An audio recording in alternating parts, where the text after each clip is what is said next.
창세기 11장 10절부터 읽겠습니다. 셈의 후에는 이러하니라.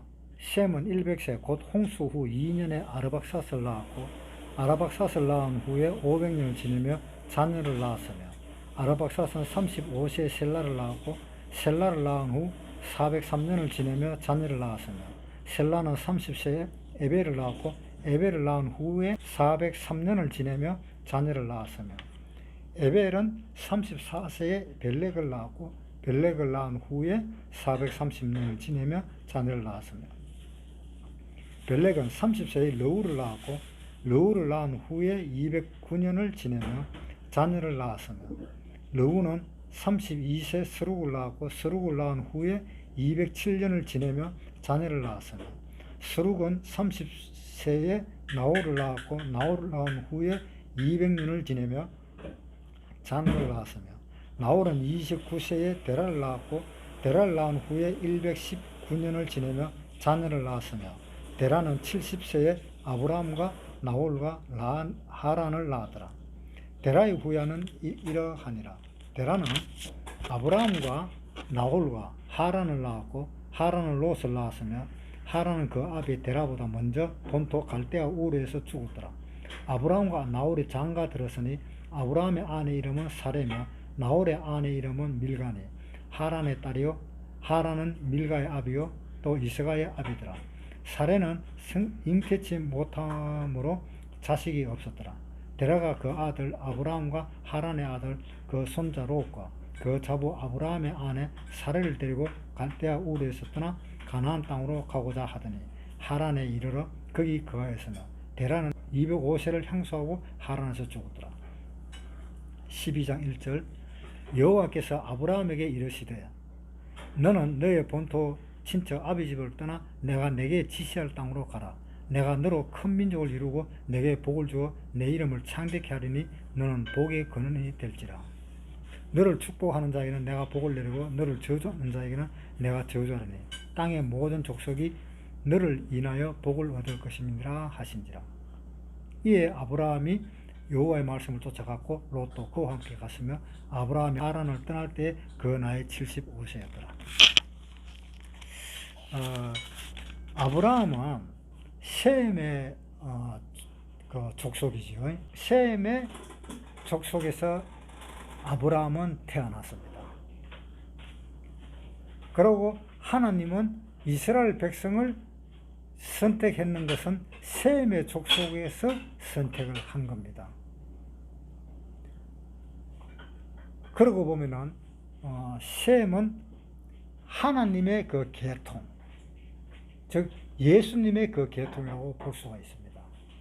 자, 노아 홍수 때 홍수가 졌고 그 다음에 노아 홍수 끝나고 난 뒤에 에벨이 벨렉을 낳았는데 벨렉 때의 땅은 나뉘어져 버렸고 땅이 나뉘어지고 난 뒤에 그때부터 얼마 안 됐죠. 벨렉을 낳은 후에 430년을 지내며 자녀를 낳았으며 벨렉은 30세에 러우를 낳았고 러우를 낳은 후에 209년을 지내며 자녀를 낳았으며 러우는 32세에 스룩을 낳았고 스룩을 낳은 후에 207년을 지내며 자녀를 낳았으며 스룩은 30세에 나홀을 낳았고 자 불과 한 100년 정도 땅이 갈라지고 난 뒤에 불과 한 100년 정도 있다가 나홀이 태어났습니다. 나홀 밑에 이제 데라가 나왔고 그다음 나홀을 낳은 후에 200년을 지내며 자녀를 낳았으며 나홀은 29세에 데라를 낳았고 그 다음에 데라를 낳은 후에 119년을 지내며 자녀를 낳았으며 데라는 70세에 아브라함과 나홀과 하란을 낳았더라. 그러니까 불과 한 200년 사이에 땅이 갈라지고 난 뒤에 200년 사이에 그 아브라함이 이제 태어난 겁니다. 아브라함이 그 태어날 때 아브라함은 원래 어디에 있었느냐 하면은 메소포타미아 문명이 있는 그곳에서 있었습니다. 그러니까 메소포타미아 문명과 또 그 이라크의 그 에덴 동산에 있던 그런 그 자리, 우르라고 하는 그 자리. 거기에서 아브라함은 살면서 아브라함은 우상 숭배를 했었습니다. 자기 아버지 데라도 우상 숭배를 했었습니다. 그러니까 땅이 갈라지고 난 뒤부터는 뭐 하나님이 어디 있는지 뭐 그것도 전혀 모르지요, 사람들이.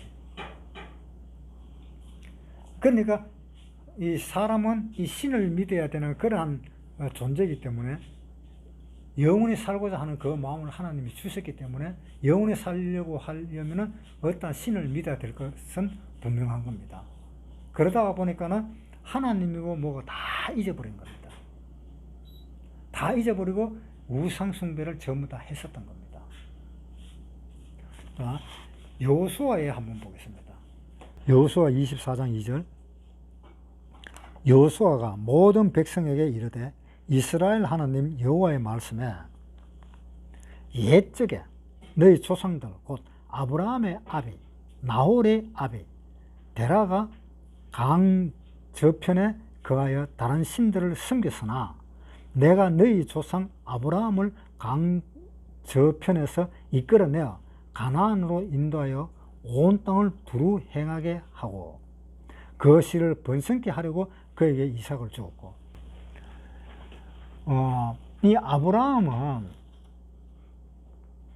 태어날 때부터 하나님을 섬기고 그런 거 아니었어요. 완전히 이방신을 섬겼던 사람이었습니다. 자기 아버지를 따라서. 그래서 하나님이 아브라함을 택한 겁니다. 아브라함을 택해서 니는 그 옛날 고향인 갈대아 우르라는 그곳을 떠나가지고 내가 지시하는 땅, 내가 가락하는 땅에 가서 들어가서 살도록 해라 라고 아브라함에게 하나님이 명령을 했습니다. 그런데 아브라함이 그 하나님한테 그 명령을 받고 이제 떠납니다. 자, 창세기 11장 26절. 데라는 70세에 아브라함과 나홀과 하란을 낳았더라. 그러니까 아브라함과 나홀과 하란은 다 형제가입니다. 그렇죠? 아브라함과 나홀과 하란을 낳았더라. 그런데 하나님은 아브라함을 택한 겁니다. 그 메소포타미아 또는 바벨이 있는 그 땅, 지금으로 치면은 그 이라크의 제일 마지막 땅, 하란, 갈대아 우르, 그 땅, 그 마지막 땅이 어딘가 하면은 지금 쿠웨이트가 있는 나라하고 거의 비슷한 지역에 있는 곳입니다. 그곳에 있는 그 아브라함을 하나님이 불렀는데, 자 27절에 봅시다. 데라의 후에는 이러하니라. 데라는 아브라함과 나홀과 하란을 낳았고 하란은 롯을 낳았으며 하란은 그 아비 데라보다 먼저 본토 갈대아 우르에서 죽었더라. 자, 하란은 그 아비 데라보다 먼저 본토 갈대아 우르에서 죽고 그 다음에 죽자 아브라함과 나홀이 장가 들었는데 아브라함의 아내 이름은 사레고 나홀의 아내 이름은 밀가니. 하란의 딸이요 하란은 밀가의 아비며 또 이스가의 아비더라. 여기에 아브라함이 이제 장가를 들었는데 그 사레, 지금 말하면은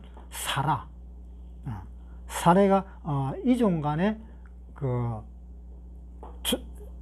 사촌입니다. 서로가. 그 다음에 30절에 사레는 잉태하지 못함으로 자식이 없었더라. 데라가 그 아들 아브라함과 하란의 아들 그 손자 롯과 그 자부 아브라함의 아내 사레를 데리고 갈대아 우르에서 떠나 가나안 땅으로 가고자 하더니. 12장 1절에 보세요. 여호와께서 아브라함에게 이르시되 너는 너의 본토 친척 아비 집을 떠나 내가 너에게 지시할 땅으로 가라. 내가 너로 큰 민족을 이루고 너에게 복을 주어 내 이름을 창대케 하리니 너는 복의 근원이 될지라. 하나님은 분명히 12장 1절에 여호와께서 아브라함에게 이르시니 라고 이야기했습니다. 데라한테 말을 한 것이 아닙니다. 아브라함한테 이야기했습니다. 그러면 왜 하나님은 아브라함한테 이야기하고 데라한테는 이야기 안 했을까? 그런 생각도 해보는데요. 그것은 아마 이런 것 같아요. 그 아브라함보다 데라가 그 우상 숭배를 더 심하게 한 것 같아요. 우상 숭배를 더욱 심하게 한 것 같고, 그 다음에 아브라함은 자기 아버지가 우상 숭배를 섬기니까, 우상 숭배를 하니까 아브라함도 그냥 따라서 우상 숭배를 했는 것이지 자기 아버지보다는 좀 덜 했던가 봐요. 이제 하나님은 아브라함 보고 이야기했는데 데라가 간 것은 데라도 이제 생각이 있었겠지요. 하나님이 부르니까 따라가야 되겠다라는 그 생각을 했겠죠. 그 생각을 하면서 이제 하란 땅에 머물렀는데, 하란 땅에서 하나님이 봤을 때는 데라는 내가 지시할 땅으로, 가나안 땅으로 올 수가 없다라고 하나님은 판단을 했는 것 같아요. 너무 그 우상숭배가 심하니까. 물론 데라가 가나안 땅으로 가려고 그 갈대아 우르에서 출발은 했겠지만은, 그 출발해갖고 오는 그 과정에서도 하나님은 계속 지켜봤겠죠. 지켜봤는데 데라는 도저히 안 되겠다 하는 그 판단을 하나님은 했는 것 같아요. 그러니까 하란에 있을 때에 하란에서 데라가 죽었다라고 나오는 겁니다.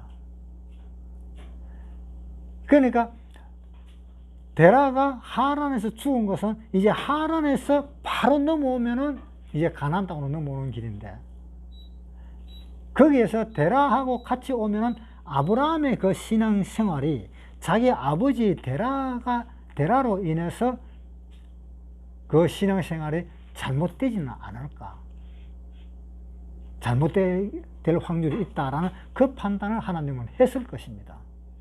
그래서 데라가 오히려 아브라함이 신앙생활을 하는데 거추장스러운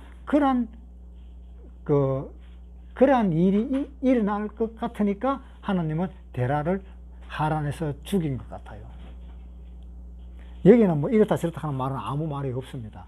그래서 하나님은 데라를 하란에서 죽이고 아브라함만 불러들인 겁니다.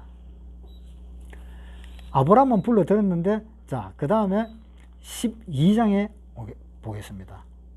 여호와께서 아브라함에게 이르시되 너는 너의 본토 친척 아비집을 떠나 내가 내게 지시할 땅으로 가라. 내가 너로 큰 민족을 이루고 내게 복을 주어 내 이름을 창대케 하리니 너는 복의 근원이 될지라. 자, 하나님은 아브라함을 이제 불렀습니다. 불러서 아브라함을 만민의 아버지, 이름을 아브라함에서 아브라함으로 바뀌었죠, 나중에는. 그러니까 아브라함을 택해 가지고 모든 믿음을 가진 사람의 조상으로 하나님은 만드는 겁니다. 아브라함은 원래 믿음이 없었습니다. 아브라함은 원래 우상숭배를 했었던 사람이잖아요. 원래 우상숭배 했었던 사람을 불러들이 가지고 믿음을 하나님이 아브라함에게 준 거잖아요. 그래서 그 믿음을 아브라함은 받고 이제 믿음 생활을 하는 것이 아브라함의 시초입니다. 그러니까 이때부터 유대인이라 하는 이야기가 나오는 겁니다. 유대인의 그 시초가 바로 아브라함입니다. 그래서 아브라함은 저 유프라테스 강을 건너서 온 사람입니다. 하란 땅에서. 히브리인이라 하는 말은 강을 건너온 사람이다, 이렇게 되는 겁니다. 그래서 히브리인의 그 민족의 그 제일 첫 민족이 바로 아브라함입니다. 그래서 그때부터 믿음이 시작되는 겁니다. 그 믿음이 시작되면서 하나님은 아브라함에게 이야기를 했습니다. 너는 복의 근원이 될지라 라고 이야기했습니다. 이것을 보면은 지금 우리하고 똑같은 입장입니다. 우리 이 이방인들은 우상 숭배했던 사람들입니다. 자손 대대로 우상 숭배를 했던 사람입니다. 그런데 언젠가 하나님이 우상 숭배한 사람 안에서 아브라함을 불러내었듯이 하나님은 우리를 불러내었습니다. 그래서 우리가 아브라함의 자손이 된 겁니다. 갈라디아서 3장 6절. 아브라함이 하나님을 믿음에 이것을 그에게 의로 정하셨다 함과 같으니라. 그런즉 믿음으로 말미암은 자들은 아브라함의 아들인 줄 알지어다. 그러니까 우리도 아브라함처럼 똑같았다는 거예요. 아브라함도 우상 숭배해서 하나님을 불렀고 우리도 우상 숭배하는 데서 하나님을 불렀습니다. 그렇잖아요. 우리 전부 다 제사 지내고 하잖아요. 명절 때 되면 제사 지내고. 그거 바로 우상 숭배잖아요. 제사 지내는 것, 그것은 하나님한테 제사 지내는 것이 아니라 마귀한테 제사 지내는 거다라고 이야기했습니다. 고린도전서 10장 20절. 대저 이방인의 제사하는 것은 귀신에게 하는 것이요 하나님께 제사하는 것이 아니니 나는 너희가 귀신과 교제하는 자 되기를 원치 아니하노라. 하나님, 이방인들이 하는 제사는 귀신에게 하는 것이 하나님한테 하는 것이 아니다. 전부 다 우리는 이방인이 하는 그 제사, 우리가 실질적으로 그거 다 제사를 지냈잖아요. 제가 제일 처음에 하나님 앞에서 구원을 받았을 때 집으로 내려갔습니다. 서울에서. 집으로 내려갔는데 이제 명절인데 명절 전날 제사를 지냅니다. 제사를 지냈는데 나도 이제 고민이 되었습니다. 제사를 안 지내야 되는데 이 큰일 났습니다. 이제 다른 사람들은 다 제사를 지내는데 나는 안 지내려니까 이 문제잖아요. 구원받은 사람이 제사 지내면 안 돼요. 구원받은 사람이 제사 지내면은 그 하나님 앞에 아마 문제가 생길 겁니다. 계속 제사 지내온다면. 그래서 제사를 안 지내고 있는데 동생이 나를 부르면서 아빠가 제사 안 지낸다고 뭐라 그런다 하면서 막 그러더라고. 그래서 내가 그냥 가만히 듣고 가만히 있으니까 동생이 하는 말에 제사 안 지내면 뒤에서 와가지고 서가지고만 있어라 이렇게 하더라고. 절만 안 하면 되지 않느냐, 서가지고만 있어라 이렇게 하더라고. 그래서 그 말을 듣고 보니까 또 그런 것 같아. 그래 가서 제사는 안 지내고 서가지고만 있었습니다. 그런데 제사 다 지내고 난데 아버지가 이야기했습니다. 니는 와 제사 안 지내요. 그러니까 동생이 하는 말이 형은 구원받았대요. 예수 믿는답니다. 이렇게 해가지고 잠깐의 그 이야기가 오고 가고 그 다음부터는 제사를 안 지내도 될 수 있도록 그렇게 인정을 받았습니다. 아버지한테. 그래서 그 다음부터는 제사를 아예 안 지냈습니다. 그런 데서 하나님은 나를 불렀던 거예요. 그래서 나를 불렀는데 알고 보니까 내가 복덩어리였더라 이 말입니다. 내가 복의 근원이 되었더라.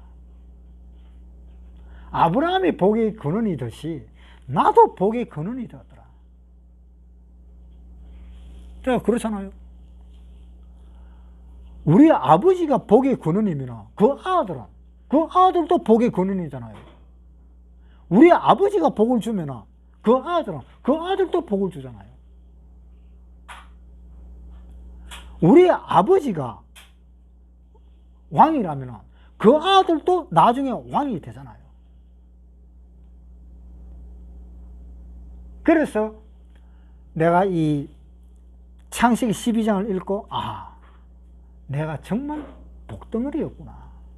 내가 정말 복이 많은 사람이었구나. 내가 이 복을 누구한테 줄까? 내 마음에 맞는 사람한테 줄까? 내 마음에 들지 않는 사람한테 줄까? 그 생각을 해봤었어요. 그런데 결론은 내 말을 듣는 사람한테 복을 줘야 되겠다 라고 판단을 했습니다. 그래서 저는 이 복을 계속 하나님 앞에 이 복을 전해주려고 그렇게 노력을 해왔었습니다. 그런데 지금은 이 복을 지고도 전해줄 사람이 없어요. 전부 다 복을 안 받으려고 그래. 이 세상이 어떻게 된 세상인지 나중에 하나님 앞에 가면 아마 큰 코 다칠 겁니다. 복을 주려고 했는데 왜 안 받느냐? 그 신문이 있을 겁니다. 그래서 하나님은 그 사람한테 니는 태어나지 않는 것이 낫다 하는 그 소리를 하나님은 하실 겁니다. 복 받기 위해서 우리가 이 세상에 태어났는데 그 복을 안 받아? 그러면 니는 차라리 태어나지 않는 것이 낫지 않느냐? 마태복음 보면은 가론유다 보고 이야기했습니다. 마태복음 26장 24절. 인자는 자기에 대하여 기록된 대로 가거니와 인자를 파는 그 사람에게는 화가 있으리로다. 그 사람은 차라리 나지 아니하였다면 제게 좋을 뻔하였느니라. 네, 가론유다 보고 이야기했습니다. 자, 가론유다는 어디를 가는 사람입니까? 하나님의 사랑을 받지 않는 지옥으로 가는 사람이잖아요. 지옥으로 가는 사람의 대표적인 사람이 가론유다입니다. 그 대표적인 사람한테 가론유다 보고 하나님은 이야기했습니다. 차라리 너는 태어나지 않는 게 낫다. 괜히 너는 태어난 거다. 그거는 모든 믿지 않는 그 모든 사람에게 하는 이야기입니다.